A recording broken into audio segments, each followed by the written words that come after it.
Okay, Monday, December 23rd. Welcome to the Basu&Godin notebook. I hope that you find, not only you find the time to listen to us, but I'm sure that squeezed in between two last minute shopping targets, you can play us into your car or something.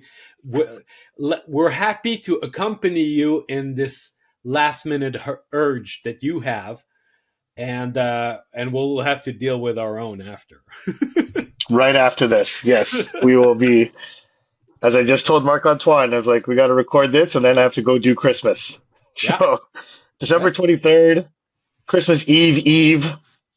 I have a turkey to pick up. I got some stuffing to make. I got some stuff to do. So, let's get to the episode. This is not our last episode of 2024. Just a reminder, we're not going to have an episode on Friday, on the 27th, but we will have one on the 30th, on New Year's Eve. And so, not our final episode of 2024, but still some things worth discussing. Obviously, the Canadiens are in Columbus this evening, Monday evening, in case you're not listening to us on Monday, for their final game before the Christmas break. the once But dreaded December 23rd game. You know, for the longest time, yes, that's true. Yeah. our colleague François Gagnon had done a thing about 10 years ago about how they would systematically lose on December 23rd.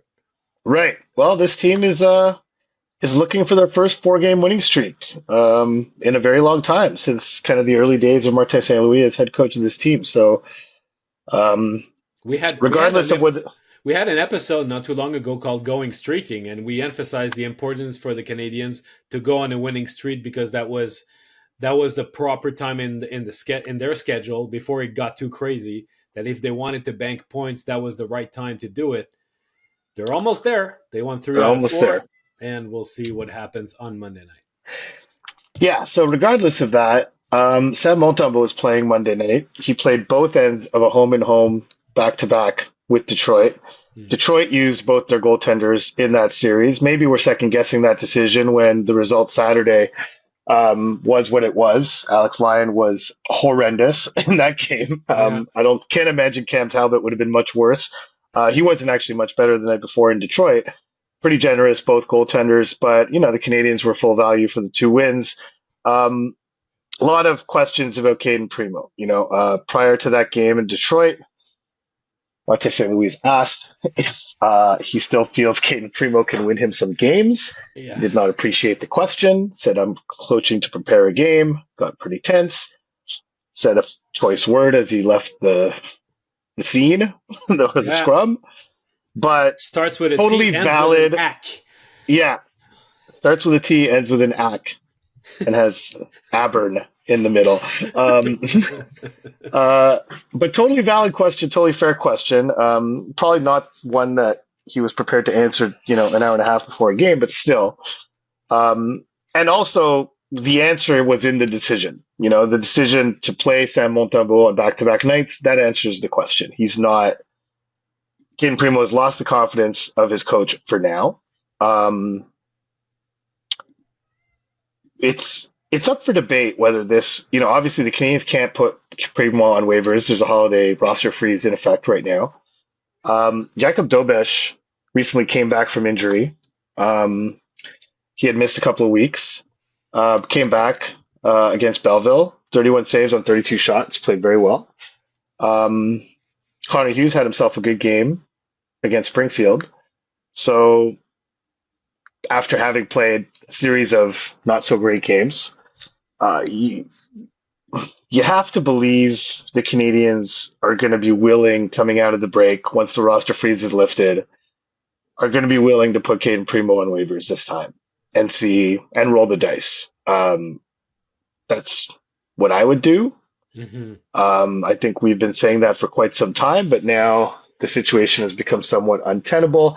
And just to be clear, in my opinion, I don't think the Cayden Primeau story is written completely.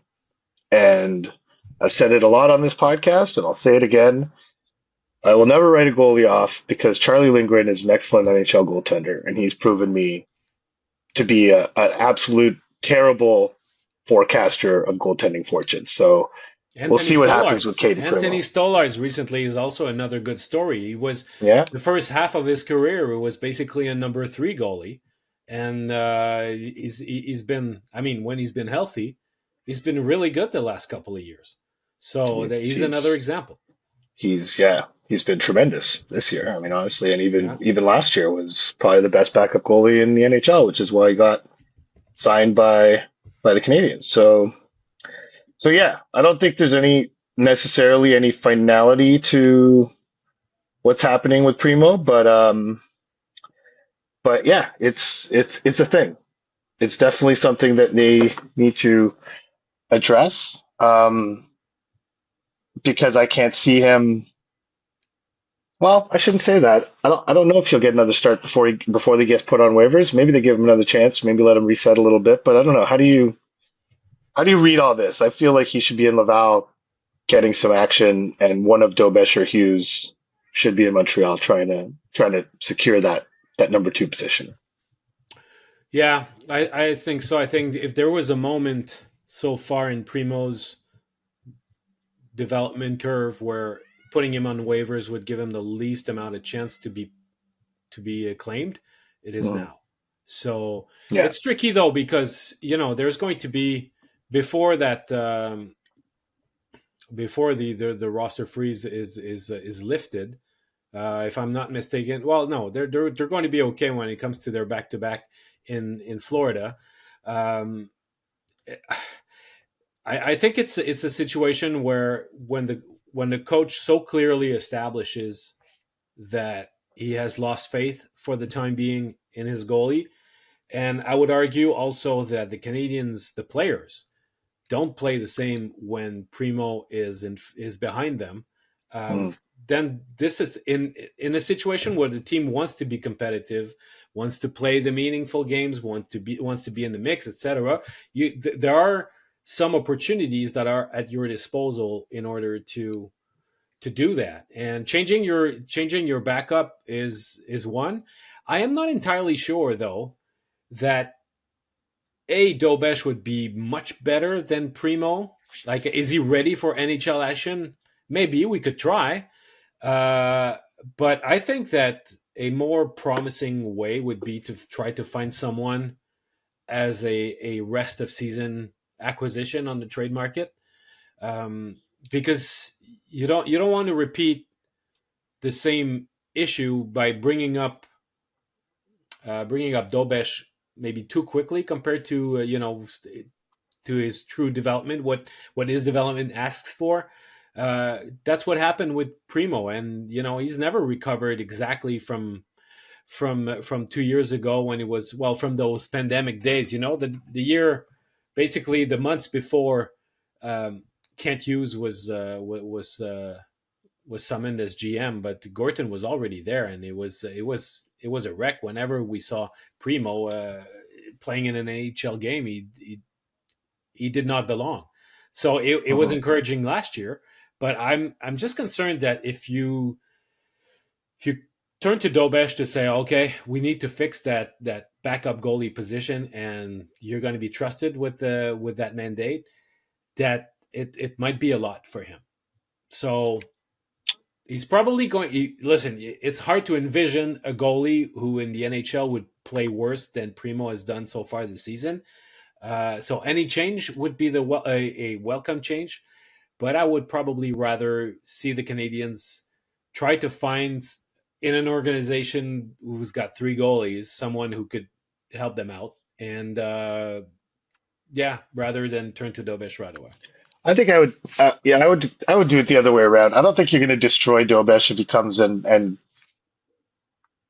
doesn't doesn't dominate. I don't know. I think Dobish has been very good all season. He's had his full season of seasoning in the HL last season and really kind of evolved and developed into a pro goalie. I would do it the other way around. Let's see what Dobesh can do or Hughes.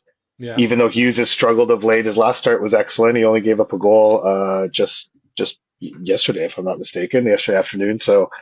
Um, so only on 17 shots, but still.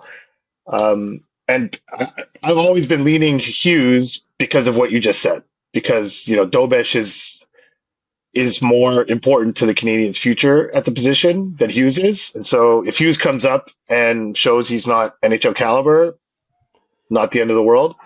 Um, Dobesh does, then yeah, there's a certain risk of hurting his confidence and kind of you know putting a setback into what's been a pretty linear development curve for him, linear upwards development curve.